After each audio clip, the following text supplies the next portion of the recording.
I welcome you to Choose a Life, where we normally break down all the power of negativity and we bring positivity in our mindset. Choose a Life is here to change your thinking capacity and also to show you how the things go around with life. Today, we are going to learn about 5 things not to do when raising a teenager. 5 things not to do when raising a teenager. And this podcast today goes out to all parents who have children at home and you would wish your child to become a better person in his or her future. My name is Mtebi Ivan Jr. and I'm your life coach to take you through this podcast. Let's get in. Raising a teenager is a whole new level of parenting. This stage of childhood is when your child desires independence yet still needs your guidance, support and parenting skills. It is difficult to parent a teen who has conflicts between wanting to push you away yet have you there at the same time. We all do our best to parent our teens, to do the best of our abilities, but often parents make the same mistakes with the teenagers and over again. Here are some tips on what not to do in raising a teenager to help you guide you forward in raising your child.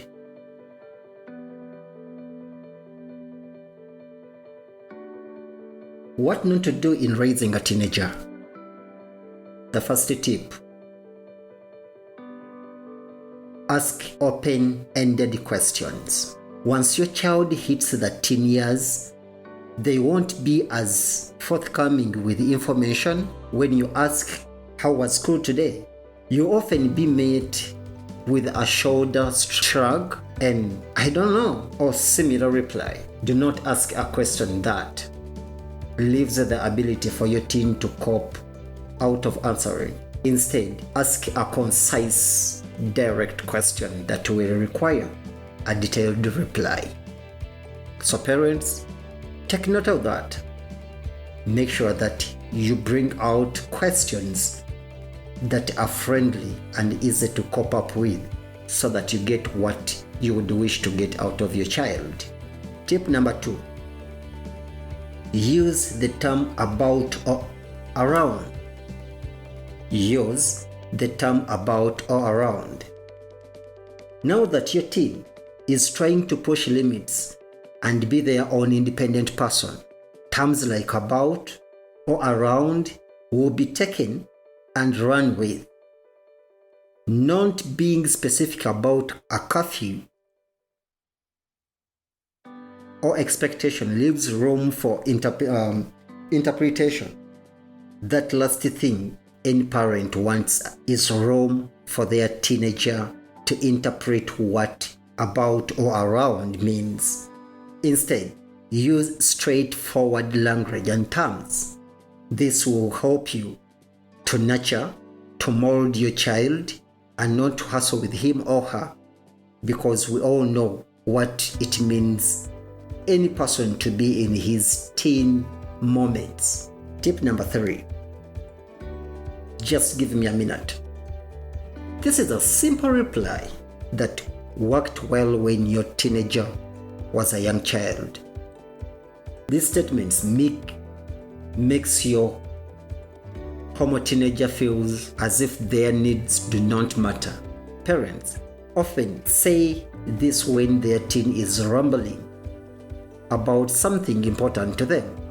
While this statement did not offend your child back in the day, it will cause your teen to shut down and stop coming to you to talk to you. So in this, still you will need a verbal and healthy communication between you and your child. But the moment your child comes to you and you seem to be so busy and you feel like you should be given more time to respond, so that evidently shows that you are trying to give away or to bridge a gap between you and your teen. And as a parent, you wouldn't love that to come out as the end result. Tip number 4. Comparing siblings. And this is so common. comparing siblings. Parents do this throughout the entire duration of childhood. It simply comes naturally and isn't meant to be harmful. During the teenage years, your child is more sensitive due to their body changes and hormone fractions. When you start to compare your teenager to their young siblings in a way that's meant to encourage them to be better, it will backfire on you and stir up a lot of anger within your teenager. Because someone who is younger than this one you are relating to is doing something exceptional, you try to relate to them. You would have done this like the way your young brother or your young sister is doing. Automatically, this one, the teen, will see that now his young brother or her young brother is trying to surpass him or to surpass her in front of you. So he will start to feel like he's not considerable, or he is considered less in front of you. So that also brings discomfort when raising up teens. Tip number 5, expect the worst. Last but not the least, many parents to teenagers will expect the worst. You hear the horror stories of teenagers and how unreal they are. But remember, every teenager is different. No two situations will be the same for your teen compared to others. Give them the benefit of the doubt and build trust. Expecting the worst is any scenario will only discourage your teenager from learning how to be self-sufficient and confident. Parents are imperfect human beings, but like the rest of us, there is no reason to give yourself a hard time if you have done some of these examples. There are many times when parents make the mistakes of saying something to their teenager and they will leave, or they lived to tell the later on in the life. Truth to be told, raising a teenager takes a serious level of compassion, patience, and the ability to let go a little. Have faith in it will work out and continue being the good role model and support your system for your teenager. This has been all for today. I wish you the best. I think you've gotten to learn some of the tips that you should not do when raising up your teenager as a parent or a guardian or a caretaker. I remain to be Ivan Jr., who wishes you what you wish me, and don't forget to subscribe us on YouTube.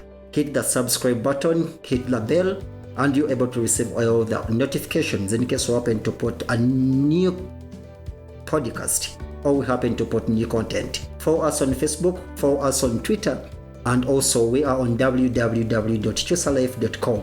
As always, we say at Chusalife, we summon all the negativity and we break it down, not to conquer our mindset, but instead we embrace the positivity, self-confidence, self-esteem, and motivation.